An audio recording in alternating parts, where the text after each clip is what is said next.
Welcome to A Conversation with History. I'm Harry Kreisler of the Institute of International Studies. Our guest today is Steven Weber, who is a professor of political science at UC Berkeley. His publications include Cooperation and Discord in U.S.-Soviet Arms Control, an edited volume, Globalization and the European Political Economy, and forthcoming from Harvard University Press, The Success of Open Source. Steve, welcome to our program. Thank you, Harry. Where were you born and raised? I was born in the discreet bedroom community of Baldwin, Long Island, which is about 15 miles to the east of New York City, a place where people who used to live in Brooklyn escaped to.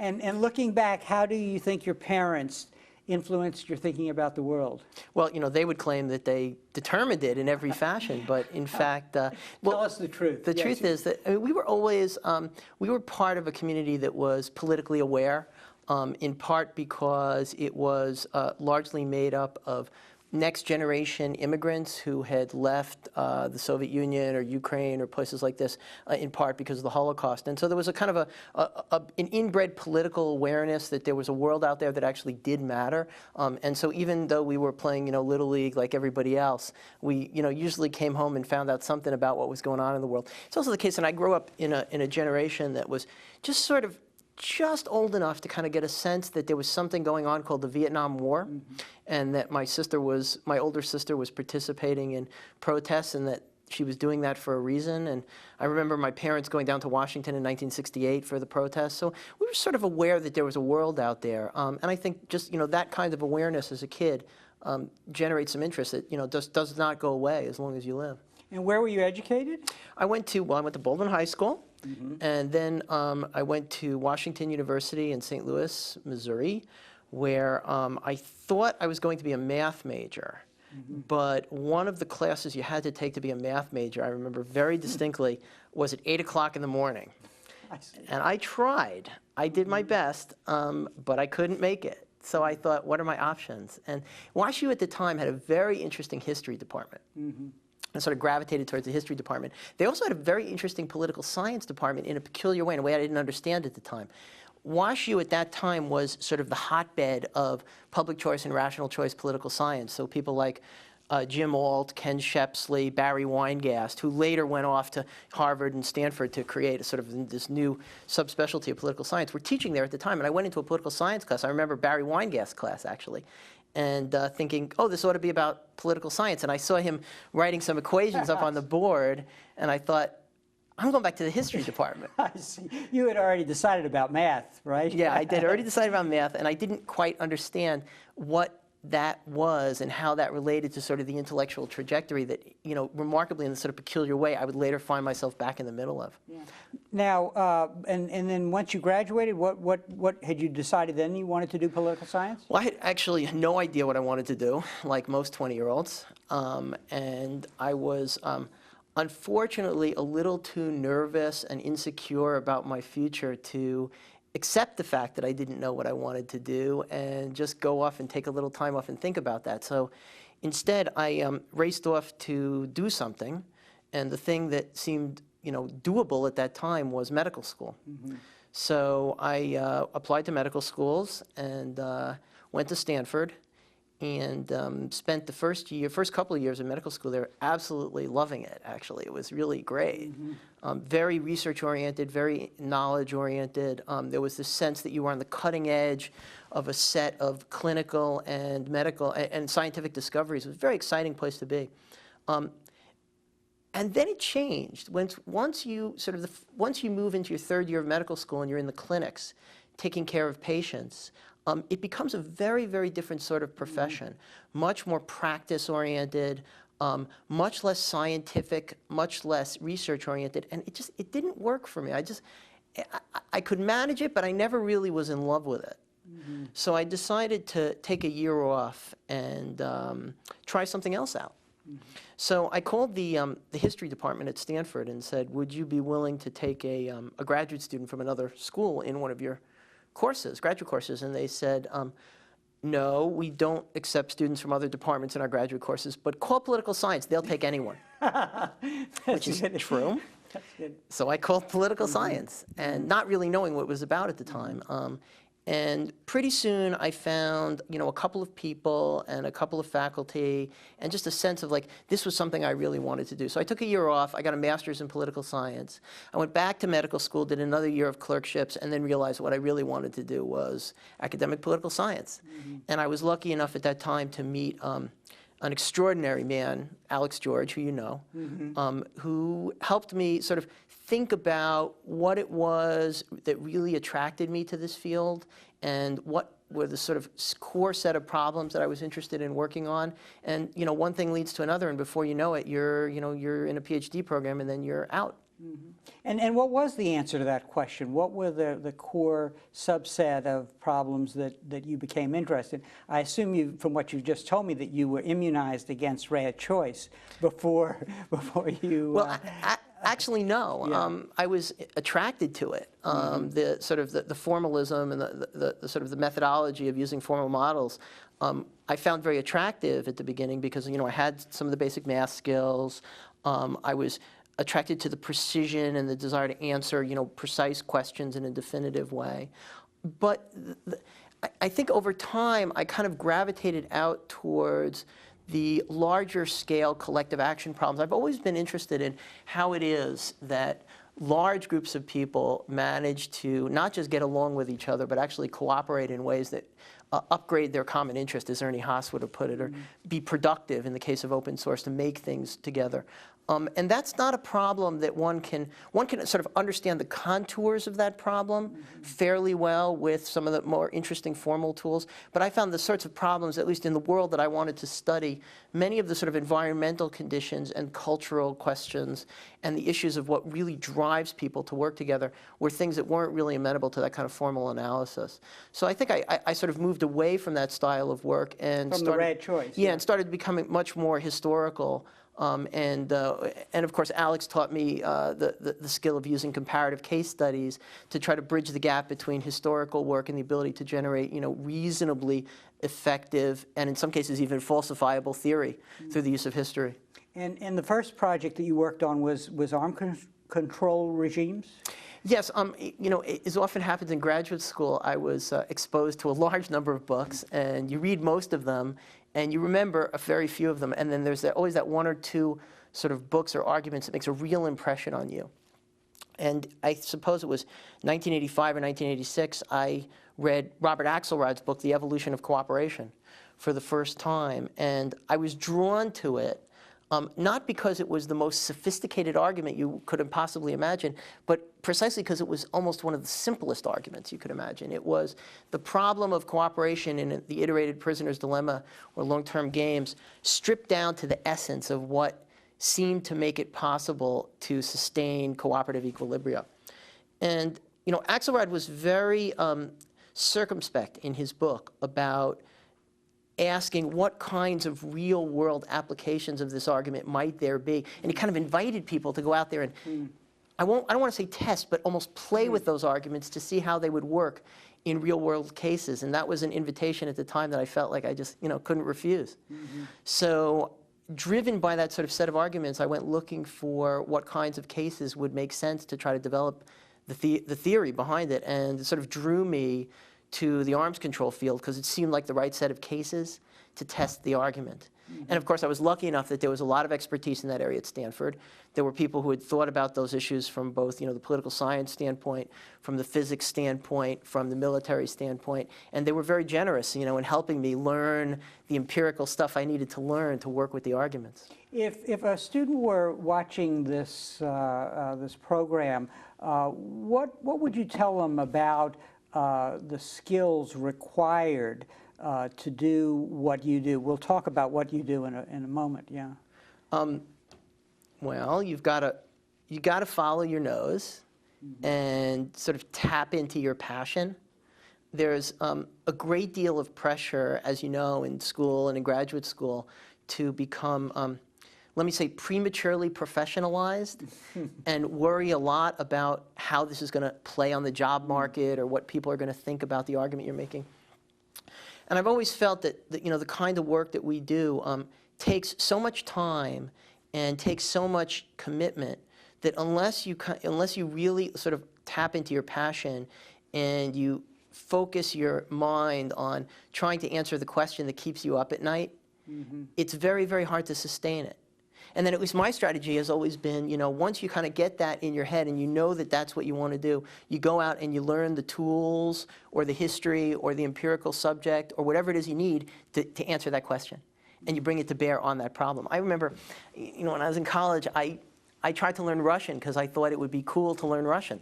And I never could generate, the kind of internal commitment it takes to learn that until, you need to actually learn it. And I feel the same way about most languages and methodologies.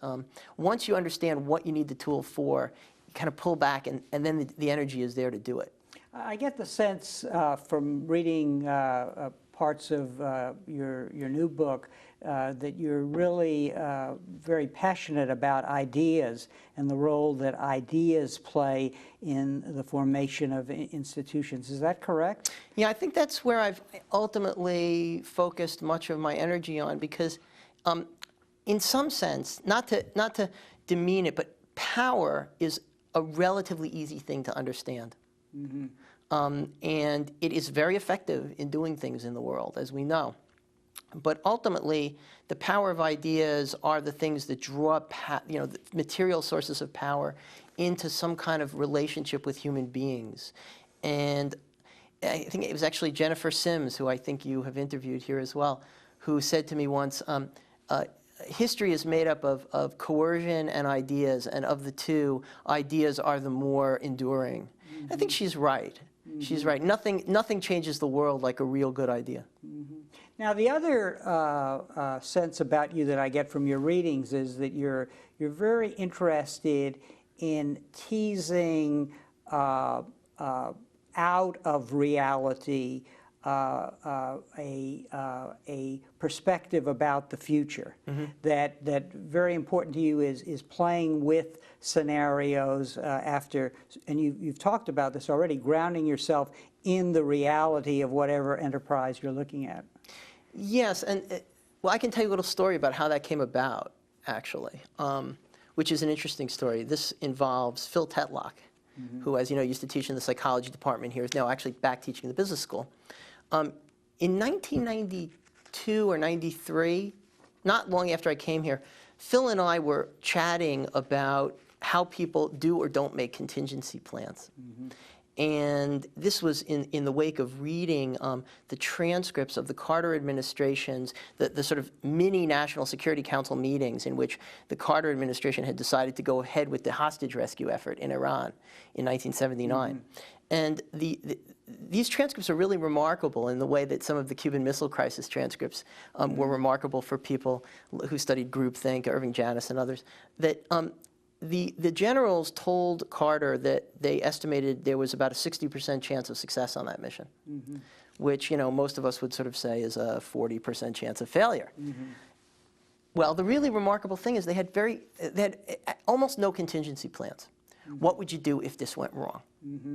And, you sort of look at that and you think, what are the kind of bureaucratic and/or thought processes that go into a decision-making process that leaves you so exposed to contingencies that you can't control, and ultimately without contingency plans? And there's a failure to think constructively and actually, in a disciplined way about the future and how it might unfold that allows people to do that.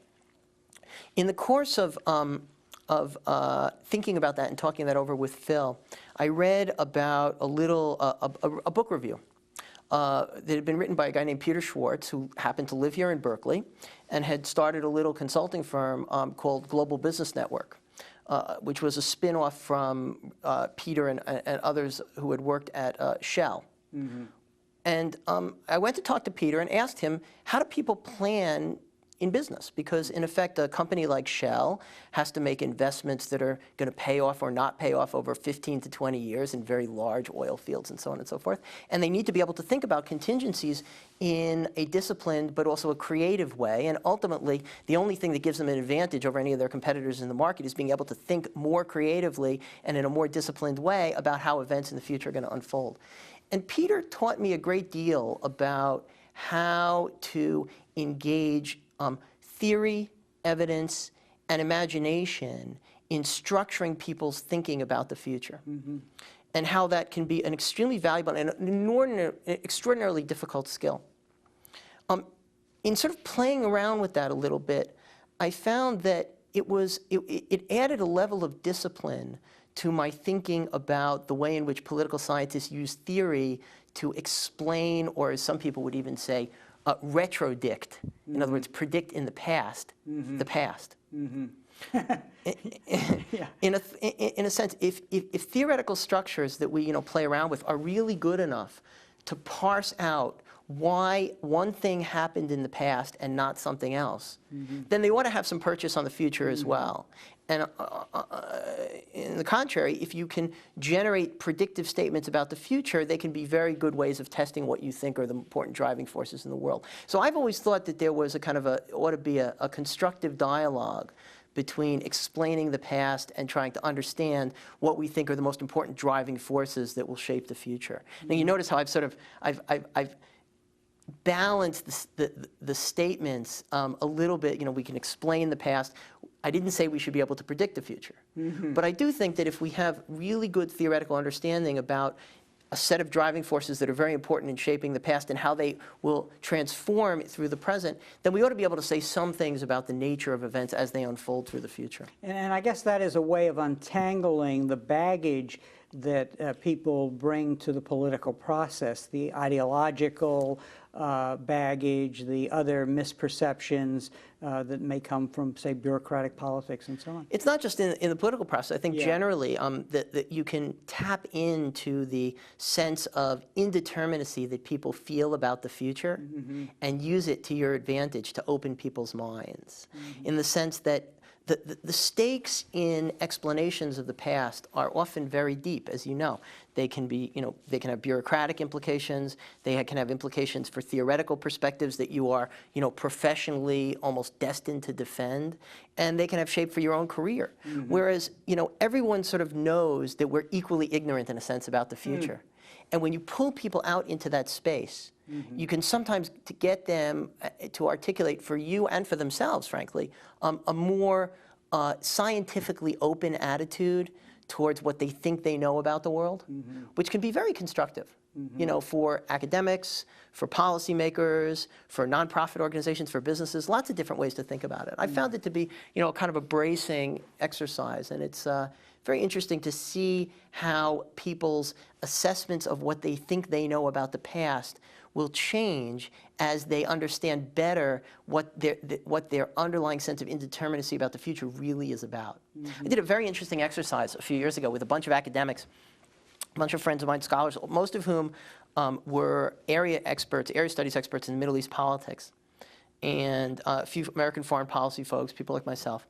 We did a very interesting exercise. This was probably 1997 or 98, trying to chart out scenarios for the future of the Middle East peace process at that time. And the most interesting part about it was the way in which thinking about the future changed people's assessments of where they thought they were today and what their kind of confidence estimates about their ability to understand both the past and the present were. Really forced them to decline and become much more skeptical and, I think, scientifically investigative of their own arguments. Very useful exercise. So in a way, you're freeing yourself from the constraints of the past in a way which must be weighing down people who think, well, just looking at the now based on what the past was, they can't sort of free themselves in the way that you can by looking at the future. And then you can go back and incorporate some of what you've learned from that exercise, which is really an exercise in imagination, back into your understanding of what you think you knew about the past. In this one particular instance, on the first day, we went around the room and we sort of asked people for their overall assessment of where they thought the Palestinian and Israeli peace process would be 5 years hence. And there was a remarkable coherence among the predictions at a very abstract level. Everybody agreed that there was going to be a two-state solution. There would be some violence in the interim, but by the end of that 5-year period, there would be two states in the region, and they would be living in a kind of nervous peace. They differed rather distinctly in how they thought they were going to get there. So their paths to that outcome were different. But that's what they pretty much everybody thought the outcome was, people from the right, from the left. and all across the spectrum. At the end of the 2-day exercise of building scenarios about how that might unfold, we went back and asked them, what do you now think the conditions that would have to be in place in order for that outcome to emerge would be, and how confident are you of it? And what they were able to do at that point was to sort of step back and say, okay, to actually get to that outcome, the following 7 things would have to happen. And boy, at least 3 of those 7 things seem very, very unlikely to happen over the next 5 years. So I'm really not sure anymore that I think I believe that. That was the power of the exercise, to actually be able to articulate the logical train of events that would need to unfold, or that might have to unfold to get them to that outcome. And then you sort of look at those things under a microscope and you realize that they're extremely unlikely. For the last 2 years, you've worked on your new book, Open Source, The Success of Open Source. Tell us what open source is and why it's important for understanding the impact of the information age on economy, society, and politics. Well, the real answer to that question is you have to read the book, but I'll tell you how I got interested in it. Going back to this issue of being interested in large-scale collective action problems, how it is that people collaborate together over long periods of time to build things or to create institutions. About 3.5 years ago, which was, for me, fairly early, but for many people fairly late, I heard, well, it was probably 4 years ago, I heard from some of my friends who work in the computer industry about something that was sort of bubbling up from the bottom called Linux, which was a rather complicated operating system for computers that was being built, apparently, by a large group of volunteers who were spread out around the world, who collaborated together, worked together over the internet, and people wrote pieces of code, contributed pieces of code to this joint project, and somehow out of this thing came a working operating system. And then, I sort of thought, wow, that's actually quite interesting. In some ways, it's very reminiscent of back to the world that Robert Axelrod was talking about, an extremely institutionally thin world in which there's very little coercive capability. Nobody's organized inside of a company, or in Axelrod's case, inside of any particular kind of institution. And yet they managed to actually work together and cooperate over time. And I thought that's worth looking at.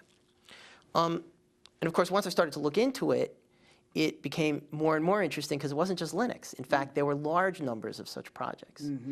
And what I discovered was that sort of sitting next to what we thought of as the traditional industrial structure for building software, which is inside of a company, a division of labor, a hierarchy of command and control where someone designs the system and he tells other people what to do, and they report back up, the way we build complex industrial goods. Sitting next to this whole structure, there was an alternative way of doing things, which was a kind of free-for-all when you first looked at it.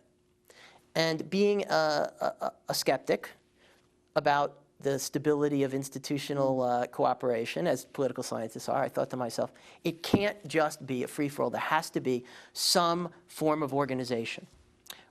Some people at the time, computer scientists mostly, were writing about it using the term self-organization, which I always thought is kind of a wimpy term, because what it really says is, I don't understand the mechanism by which these people work together. And I thought I ought to try to unravel this problem and look and see if there was something there to study.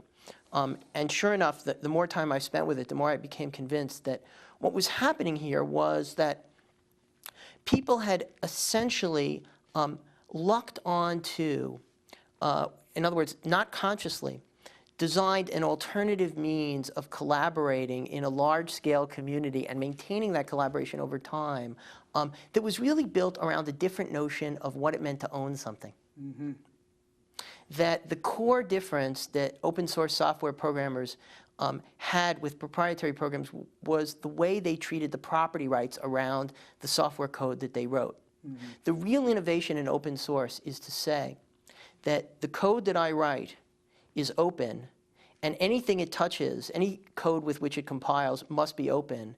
And you can do anything you want with it, except doing something that would prevent someone else from doing anything they want with it. So just the opposite of Microsoft. Exactly the opposite of Microsoft and other proprietary software makers who have a sort of traditional property rights view, which is that source code is property. If I own it, you don't. I can choose to license it to you, and then you can use it, but you can only use it in the ways I tell you can use it.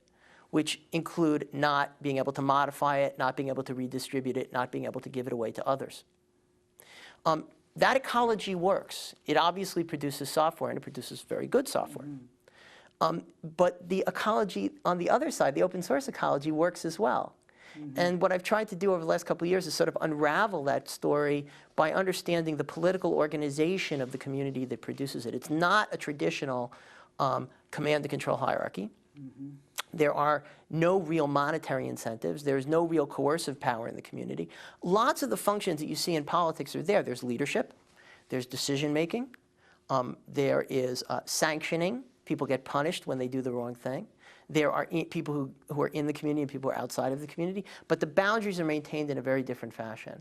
And what I've tried to do is sort of understand that. I think what's very interesting about it for me is that it's given me, I think, a lot of insight into an empirically researchable example of a community that has really been changed, or even in a fundamental sense, created by internet technology. If you sort of you go off into the sort of the popular literature, and you'll see books and articles and tons of stuff about virtual communities and the internet community, and in many cases, we don't really know what those things are because we haven't studied them in a really sort of definitive empirical way. This community is out there. You can study it. It exists. And coincidentally, and actually nicely enough for researchers, because it exists essentially over the internet, all the communications that the individuals have with each other take place via email, and they're all logged. There is in a sense, almost a definitive and comprehensive history of the community's negotiations amongst itself that you can read. And it's all out there on the web, and you can search. So it's almost like having complete access to the archives of someone trying to write a constitution.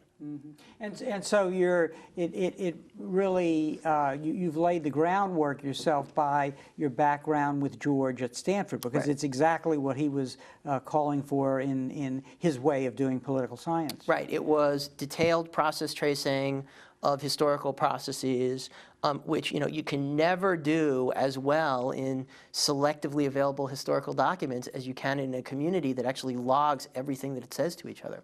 It's very interesting. Now you're suggesting in your work that really not only is it interesting to draw out the implications of what's going on here, but that it may foretell things about the future in the sense that this operating principle in this operating system, so to speak, this network may tell us about the way new kinds of organizations are going to develop in the future. Right. I think, as I said, this I think is one of the first really empirically researchable examples of a community like this that's been empowered by the internet. I'm sure there will be others.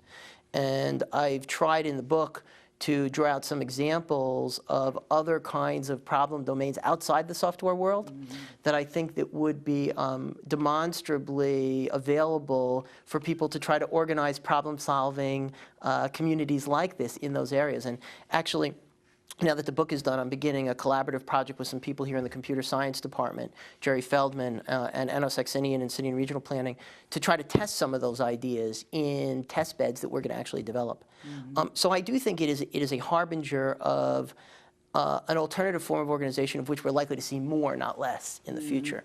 And that presents at least two really interesting problems. One is, what is the boundaries of the applicability of this model? In the book, I use the example of The Machine That Changed the World, which you remember was the book that some MIT researchers wrote in the late 1980s about the Japanese lean production system for autos.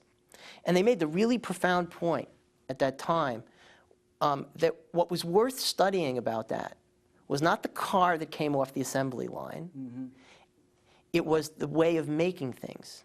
And then they said, actually, it's not even about autos, and it's not uniquely Japanese. This is actually a generic way of producing things that can and will expand to other countries and to other kinds of products. And they were right about that. They weren't as careful, and hadn't really thought about it at the time, of trying to understand what are the boundaries of lean production. How far can it expand? What kinds of industries can this actually work in? And that's what we're sort of trying to test in this project. So that's one problem, is understanding the boundaries of the applicability of this model. The other problem, which is, it comes up in the open source example, but elsewhere as well, is if you imagine a world in which there are, in fact, at least two different kinds of organizations of this sort, typical corporate hierarchies and open source communities. And they have to work together. They have to cooperate. They may have to share stuff. They may have to fight with each other. In fact, Microsoft has de facto declared war on the open source community in a number of different ways. What happens at the intersection between those very differently structured communities, between networks and hierarchies, is a generic kind of problem that I'm very interested in. And I think it shows up in lots of different segments of human society. And I think, as I talk about in the book, we're seeing it now in the international security environment as the United States reorganizes to try to fight a war against a terrorist network. Similar kind of problem at an abstract level. Now, what is your intuition about what happens in this space where there is an intersection between, on the one hand, hierarchical organizations, and the other, shall we call them network organizations? Network organizations. For lack of a better. One, I mean, without knowing much about it, one would think that power would lie on the side of the hierarchy. This is a superficial look. I mean, conventional wisdom might say this, that the power lies on the side of a Microsoft versus a Linux. How do you respond to that? Well, I think the way in which we measure power has been, in a sense, derived from our understanding of what makes hierarchies capable of doing things in the world. So in the traditional definition of power, the answer to your question is yes. Of course power lies on the side of the hierarchy because we've defined power as that which makes hierarchies capable. I think in the best tradition of sort of empirical study, you need to understand what characteristics actually allow different organizations to influence the environment and to influence each other. And that may lead to a redefinition of what is power. So we learned this, very dramatically here in the United States on September 11th, which is that the power to disrupt the operations of a tightly organized hierarchical system creates a great deal of influence in the world and will allow people, in the sort of classic definition of power, to make them do things they otherwise would not do. Now that's, one sort of destructive or disruptive form of power. It's also a form of power in being able to undermine the capability to provide goods in a competitive market, and those could be political goods or they could be material goods or knowledge goods that are organized to be made by another kind of organization less efficiently. There's a power in that as well. So what you see Linux doing, in effect, or other open source programs, they're not fighting with Microsoft. What they're simply doing is offering a set of solutions that is competitive at a lower price in many cases and more efficient to upgrade, and are taking market share away. So Microsoft is using its capabilities to try to damage that hierarchy, but those capabilities don't play well against. You can't buy up Linux the way you can buy up a company, and you can't take Linux to court in a simple way. I mean, there are sort of laws that you could pass to get in the way of open source code, and we can come back to that if you want. It's sort of detailed stuff. But the traditional tools of power don't operate terribly well across that interface. It's like trying to fight somebody who doesn't look like you. It's very difficult to understand where their vulnerabilities are because you're looking for them where you think your vulnerabilities are. And so this is, I think John Arkeel and others have talked about this. There are advantages hierarchies have in fighting with networks as well as cooperating with networks, but there are advantages on the other side as well. I get the sense that networks and open source modalities score higher on what we might call the morale or motivation of the participants. Is that fair? Or? Not always, but I think in this one case, what you are able to see, and I think that people both inside and outside the open source movement would recognize this, that if hierarchical organizations are able to tap into some percentage of what it is that makes human beings, drives human beings to get up in the morning and do stuff, the network communities have been able to tap into a slightly greater percentage. And they're able to motivate people in a slightly stronger way. Why that is exactly, I think it goes to the point that human motivation is so extraordinarily granular And people do things for such different reasons that a coercive organization is never able to really maximize its ability to appeal to people across a very broad range of personalities, cultures, languages, and so on and so forth. When people are able to self-identify and pick the jobs that they feel most suited for and choose what it is they want to put their energy into, for all sorts of reasons, they're likely to put a greater degree of energy into it. I mean, in a funny way, it's the same kind of rationale that underlies the notion of giving academics tenure. Which is that once you free people to do what they really want to do, they're likely to be a little bit more creative.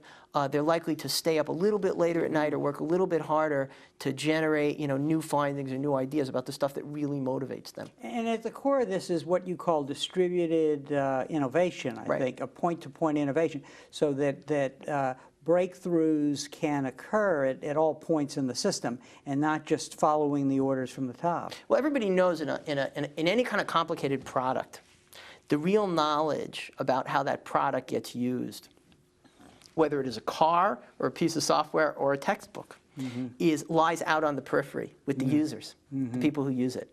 This was what, in a sense, the internet enabled. So I have a car that I like, and there's one thing I really don't like about it. Because I use it on a day-to-day basis, it has a terrible cup holder.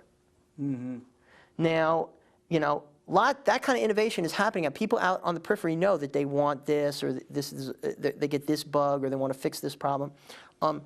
In the case of the car, I'm not empowered in any way to fix that cup holder. And in fact, for me to even tell Saab, what I think is wrong with the cup. There's no channel in the institution for me to transfer that information efficiently to an organization which could go about and change it. Open source has sort of twisted that whole thing around and actually recognized the fact that the real knowledge of how software gets used is with the people who use it. The best way to innovate is to empower those people to make the changes and then find a way, of course, and this is the trick, to make sure that only the best of those innovations, the ones that really work, get pulled back up into the center and redistributed out into the periphery.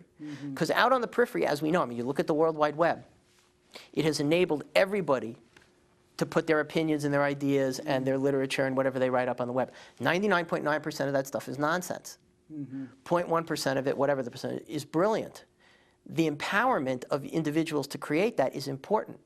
The ability of a production system, a political system, a society to filter and to select from that innovation out on the edges that which is really useful, that which is really valuable, is the trick. If you don't do that, and this is always the fear with end-to-end innovation systems, the level of, well, let me put it this way, the rate of error introduction on the periphery could exceed the rate of error correction on the periphery, and as a result, the value of the whole thing might decline over time. It's as if, it's a kind of a John Stuart Mill nightmare. Right? Which is that by arguing with each other, instead of battling our way to truth, we just increase the amount of nonsense in the world. And this is, I think, in a funny way, one of the core questions about the impact of internet technology on society and politics. On one hand, we have, the ability of everyone to speak in some sense equally. And if we believe that John Stuart Mill style processes scale, then that's a great thing. On the other hand, we have infobabble. And we have the ability of everyone to say anything they want without any kind of check, any kind of editorial function, any kind of responsibility in a sense for verity or truth. And if we believe that John Stuart Mill doesn't scale, then we're in big trouble. Because then the future holds a variety of voices, none of whom can be said to be any more valuable than any other. Now, the implications of what you're saying seem to have important consequences for international politics. You've already suggested that, and in your book you referred to about 10 or 20 years ago, I guess, Kissinger made the remark about Europe, I'd be happy to deal with them if I knew their address. And I guess, as you've already suggested, and in other of your writings, that the events of 9/11 have brought to the fore our sense that the way states do business and organize their notion of power may no longer be adequate, and that this discussion, this open source discussion, can inform our understanding of what's going on. Yeah, I hope so. I hope at that generic level of trying to understand how differently structured institutions relate to each other. I think Kissinger's exact quote was something like, when I call Europe, who picks up the phone? Mm-hmm. Which is, it's, in some ways, it's one of those things that's easy to lampoon, but in another sense, he was tapping into something very profound, which is that the United States is a state bureaucracy organized with certain institutions, ambassadors, a State Department, a Bureau of Labor Statistics that publishes a certain set of criteria that are measurements of what the American economy is doing vis-a-vis the world. These are all sort of the trappings of an institution that we call the state and sovereignty as it is practiced at the end of the 20th century. And here's Kissinger saying, there is this presence in the world, which is this sort of weird thing called, at that time, the European Community. It's not exactly a state. It doesn't have the administrative powers that a state does. It's not exactly an international institution. What do I do with it? And how do I relate to it? If I need to make an agreement with it, who do I bargain with? If I need to fight a war against it, who do I negotiate with to end that war? Mm-hmm. And I think this is a generic problem. States, as you know, have been around for a long time, but in the modern sense, really are a creature of the 20th century, and they've had 100 years or so to perfect a set of a repertoire of strategies and tactics for dealing with each other. And there's a game that's we know how to play, mm-hmm. and in a sense, the academic field of international relations studies that game. What are the rules? Who are the players? What kinds of things do they do to each other? And how could they do it better? That's what Morgenthau really wanted to understand. And it's a very valid thing to see. But as you move into a world with all sorts of different actors that are empowered in different ways, NGOs, non-governmental organizations, international institutions, networks of terrorists, networks of internet-enabled productive engineers who write software that isn't licensed in any particular country, then in fact you have a set of different games mm-hmm. in which states are trying to relate to all these other institutions that aren't structured the way they are, and don't have ambassadors, and don't have generals, and don't have people you can negotiate with, and actually nobody will pick up the phone, and that's just the way it is. There was an early generation of scholars in my field, and it still is doing this. It was trying to make a statement to the international relations academic profession that those other actors mattered in the world. So they were, trying to prove non-state actors are important. I sort of accept that. I mean, I sort of feel like I'm past that. I think they're important, and I'm interested in studying what happens at those interactions between, non-state actors and state actors. And I frankly would like to drop that phrase because it's a way of saying what they're not rather than what they are. I think they're, at a level of study, one ought to say, what is the generic problem of institutions trying to relate to each other, both in a cooperative and competitive manner, and what can we learn about that from looking at these different examples? We're figuring this out on the fly. Mm-hmm. The United States has been fighting an undeclared war against terrorism for 15 years, against Osama bin Laden for 10. Mm-hmm. And now we've really got to figure it out. Mm-hmm. It's not self-evident who we negotiate with. Mm-hmm. It's not self-evident if we can negotiate. Mm-hmm. It's not clear to us that the terrorist network, as it were, has a set of goals that are familiar to us that we can trade against and make a deal with. So all those problems have to be rethought, and I think people are, actively looking for models in other parts of the world, and I'm hoping that this open source thing will be a piece of that discussion. Now, the empire strikes back. The Microsoft strikes back. So the question becomes: is a doctrine such as preemption, which is the Bush administration's way of saying, well, we're going to deal with terrorists by going after their home base in a state. Right.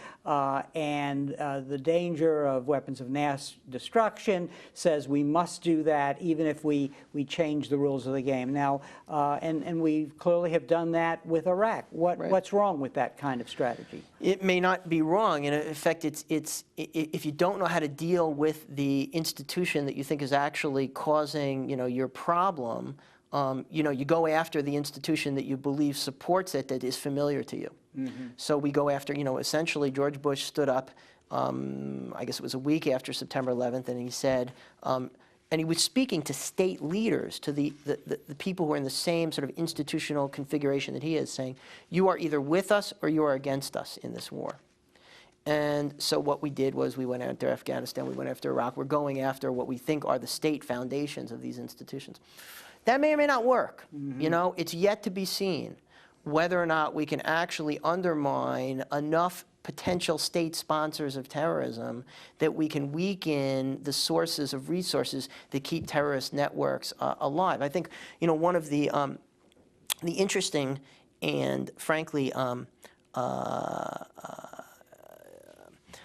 confusing things about the Afghanistan war, for me, was how traditional it was. When I think one of the things we found out as we sort of uncovered the links between al-Qaeda and Taliban was that actually, you know, al-Qaeda had a state. And al-Qaeda and the Taliban were very closely interconnected. And in some ways, al-Qaeda may not be as much of a kind of a networked organization and a really different presence in world politics than we thought it was. And it seems, at least, you know, one should never speak in advance of the future, but it seems as if our attempt to undermine the links between al-Qaeda and statist organizations, international finance, and other such things have at least slowed them down considerably. It's sort of, you know, it's striking to me at least that over the course of the last 6 months leading up to the Iraq War and during the Iraq War, not even an effort, a substantial effort by al-Qaeda to do anything in the United States, or at least not that we know of, that wasn't undermined. So I think, you know, in the short term at least, it looks like we've had some remarkable successes in undermining the coherence of the organization. We don't know. We don't know. I mean, the preemption doctrine is dangerous for lots of, and difficult, risky, let me say, for lots of other reasons. Whether or not it will work to undermine this generation of terrorists, we don't know. In the long run, probably not plausible. Now you strike me as a person who actually is concerned about, thinks about the problem of legitimacy. And as we, the United States, try to define a new international order, many people are really excluded from that order because of the inequality that the economic dimension of globalization is creating. So what does that, as a futurologist, what does that accept, what does that perspective tell us about what we should think about with regard to the future and how we might build new institutions? Well, I don't think you have to be or want to be labeled a futurologist to say that that we've been extremely unsuccessful in spreading the benefits of the global economy and globalization to the vast majority of people on this planet. We occasionally can sort of soothe ourselves with statistics that tell us that actually, you know, much of the world is better off than it was 100 years ago. Well, there's a lot of the world that is not better off than it was 100 years ago. And in fact, we don't even understand what better off means for many people in the world. But clearly, the evolution of a global economy, which has been going on for 200 or 300 years, has had inordinate benefits to a fairly small percentage of people on this planet. It's also created, as we know, the capabilities and the structures for many people to disrupt that continued prosperity and advance. And I think it's, you know, it's self-evident that at some point in that process, the balance of interests and power will become such that people who really have nothing to hope for in the future will do lots of things to try to disrupt and destroy that which they see as keeping them, you know, oppressed. Sometimes I say it this way, it's kind of a tagline, but I think it's not incorrect to say that, you know, there are at least 3.5 or 4 billion people on this planet who believe that they have nothing to lose from the decline of the West. Osama bin Laden is a piece of that puzzle. And in some ways, he is a piece of that puzzle that's a little too easy to dismiss because he wraps himself up in Islamic revolutionary ideology and, you know, this crazy stuff that will actually only ultimately attract a very small percentage of people in the world. But what if there were an effective, a man or a woman with an ideology that could actually motivate some reasonable percentage, 10% of those 4 billion? Then we'd be in trouble. And to believe that that ideology is not going to emerge, that that person is not going to be born in the next 20 years, I think is a little naive. So I think we have an opportunity, we have a window of time in which we can think very constructively about what kind of a world we want to build, not just for ourselves, but for all those other people who are deeply connected to us, not only by the fact that they're human, but by telecommunications, airplane travel, et cetera, the atmosphere, et cetera, et cetera. And as you know, we live now in a period of time in which we see ourselves, and the world sees us, the United States, as being uniquely powerful, and with an extraordinary imbalance of capabilities and energy and commitment to do things in the world. So I think we have a window of time. Is it 2 years? Is it 5 years? Is it 15 years?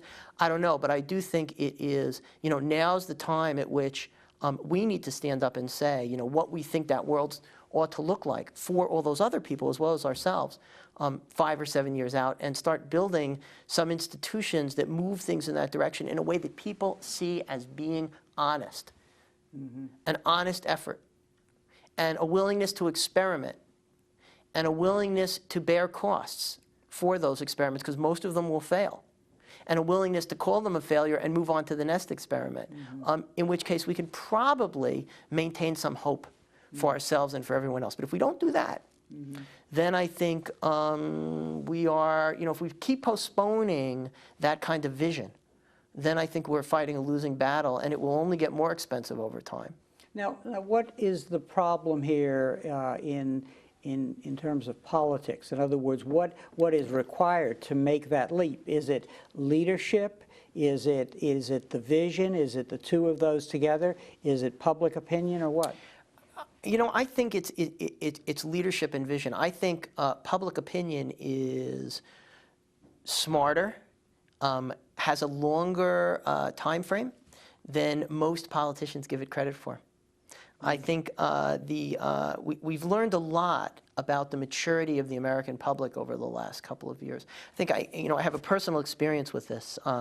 Having been stuck in New York on September 11th, I had a week to just basically, talk to people and stare at my navel and just wonder about what was going on, and sort of breathe in the sense of how human beings, your average human being in the street, the guy who was living in New York, was reacting to what was this unbelievably shocking event for people.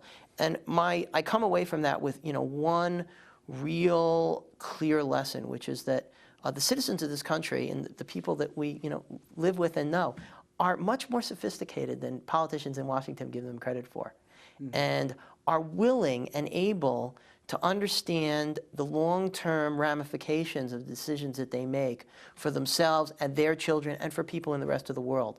So I think, there's a willingness for someone to articulate that vision, and I think people are willing to go along with that game and invest and themselves, their energies, their tax dollars, their time, their children, their commitment, as long as they believe that there is a kind of a fairness mechanism built in, and a sense that we can, call our mistakes for what they are, write them off, move on to the next experiment, try again, and try to do better next time. And I think it really is up to the political leadership to articulate that. It's an amazing opportunity. We'll see. One final question. How would you advise students to prepare for the future? I would advise students to enjoy your undergraduate years, enjoy your graduate school years even more, and spend time making sure that you know how to think through a problem in an analytic and critical way. I teach a lot of undergraduates here, obviously, as most of Berkeley faculty do, and I've had the honor of teaching mostly juniors and seniors.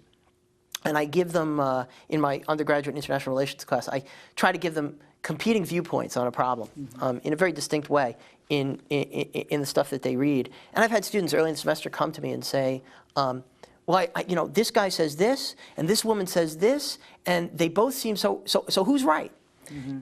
And, I look at them and say, that's the point. It's a hard skill to be a critical reader, a critical thinker, and to be able to parse out what it takes to actually answer that question. The question for students is not who's right, but what would I need to do to actually figure out the answer to that question. And if you can grab that skill while you're going through college, and I didn't learn it when I was in college as well as I should have. I learned it a little. I really learned it in graduate school. If you can grab that skill of figuring out what would I need to do to answer that question, then you can bring that to bear on almost anything through the rest of your life. And you know, that's what, if we could graduate students from this institution with that skill, we will have done, you know, 95% of our job. Steve, on that note, I want to thank you for taking the time to be with us today. Thank you, Harry. And thank you very much for joining us for this conversation with history.